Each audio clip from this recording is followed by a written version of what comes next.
I've never been a fan of ultra-wide monitors, and I may have said this last time I reviewed LG's 5K 2K display.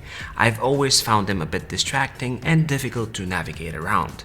For example, the corners seemed too far away and too much off angle when you're sitting front and center. And for that reason, I've always preferred 16:9 ratio. When LG decided to kindly send me this beast, however, giving me the tribune to bash it as much as I want, as I was using it, I started singing a different tune. After a few weeks of sitting in front of this Leviathan, the beauty fell in love with the beast because I have never been as productive on any other display as I am on this one. Let me explain. Hey, eScreen here, but feel free to call me E. Before I tell you what really makes this monitor special, and as always, let's start with what bothers me around this easily named LG 38WN95C-W display. Besides the name, I don't like the bezels. Unlike the 32UL95 cousin, which I've been using for the longest of time, where the frames are all around, even making it look very Apple XDR-like, this ultrawide bears the bezels of older LG models, despite being less than 2 years old. Also, this is an all-around plastic build with a plastic stand, which isn't that big of a deal if it was a bit less expensive, but maybe a bit worrisome for those of you who are saving up to get it.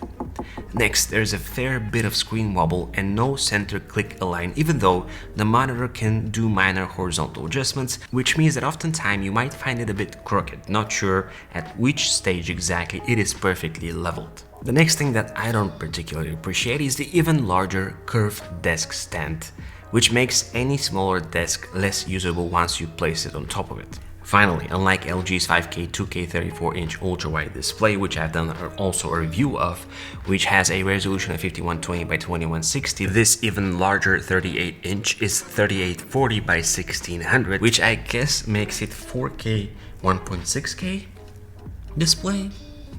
Anyways, these supposed downsides are no big deal once you turn it on and awe at the curved awesomeness. To me, the stand immediately goes away and the monitor ends up living on a monitor arm. The bezels are something that disappears after day 2 of using it, but the resolution was my biggest concern. Being used to a 5K iMac in the past and the last year using my trusty 32-inch 4K one, I had a concern that I would be dodging pixels for the most part, but I was wrong. Sure, native 4K resolution is a bit compromised, but it's really close and everything is sensibly sharp. This being a nano IPS panel, it boasts 100% sRGB and 98% DCI-P3 and VESA HDR600, which to my workflow is on point. As far as connectivity goes, this ultrawide comes with a Thunderbolt 3 port providing whopping 94 watts of PD power. No daisy chain option this time around, which is totally understandable, since this monitor pretty much serves the purpose physically of two 22-inch displays. There are also two HDMI 2 ports, a DisplayPort 1.4, two USB 3 ports, power, and of course a 3.5mm headphone out. Hidden underneath are two reasonably powerful speakers, which are okay if you have no other audio source, but nothing more than decent when it comes to sound quality. I do appreciate them, however.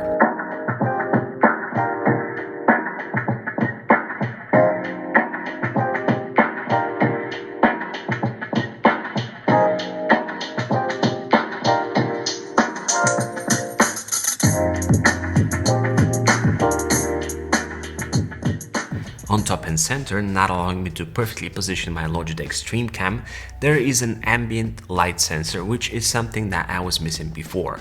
The sensor works very quick at adjusting the brightness, which really helps in long working sessions, giving my eyes a bit less strain throughout the day. By the way, if you end up enjoying this video, subscribe, it's free and it helps me more than you can imagine.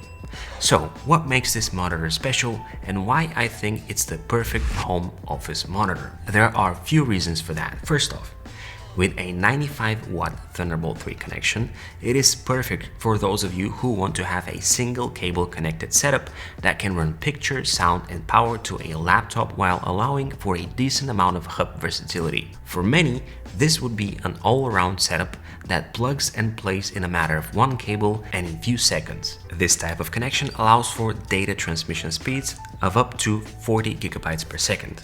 Next, being curved, this monitor changed my perspective of ultrawides. Like I mentioned earlier, ultrawide monitors have always given me an off-axis feel whenever I glare at something around the corners, like my menu bar. But the curvature here, despite being subtle, really provides for a very ergonomic and most of all, immersive feel.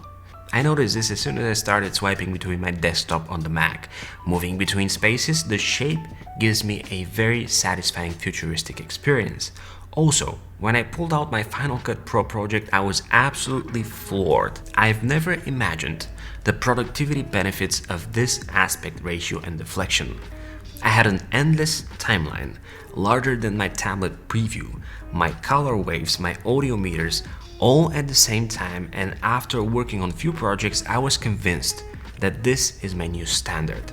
I have also set up a separate desktop that holds 3 of my background apps that I love to often refer to, all in full-size page mode. On one side I have my email, on the other I have To Do and Music Player, and they are neighbors in the same desktop and they are just a swipe away. When I set up my upcoming desk setup, I would also be able to run picture-in-picture, having Windows on one side and Mac on the other. If you are on the opposite side and you have concerns that this might be too big for you, honestly the way I felt before, rest assured that even when in minimal mode using a single app in window mode, everything looks nice and the space around the app gives you a breath of fresh air. But enough about that. Let's talk about gaming. This elegant giant is also a hidden gaming monitor, providing 144Hz refresh rate, 1 millisecond response time, and NVIDIA G-Sync compatibility.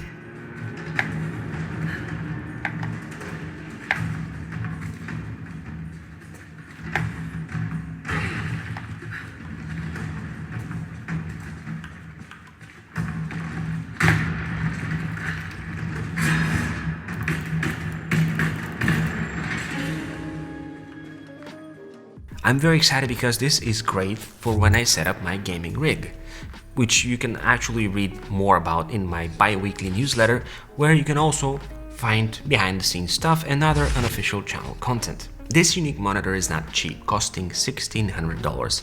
But before we jump to conclusions, let's make a simple calculation. If we're looking for a similar type of productivity, we ought to talk about a dual 27-inch 4K monitor setup.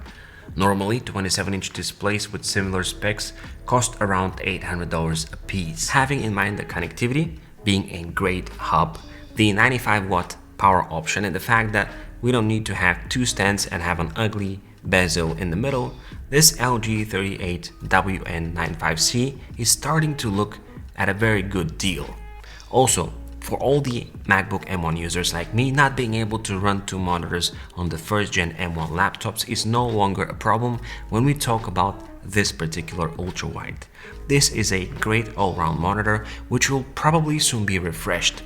It is ideal for any home or office setup because it has more than what most people could ask for without screaming gamer from the looks of it, making it very RGB inconspicuous and perfect to fit around any space. If you enjoyed this video, you might find my monitor playlist useful, so click on this link right here. If you have any questions, be sure to leave them in the comment section below or ping me on Twitter. As always, it's been an absolute pleasure. This is E, over and out.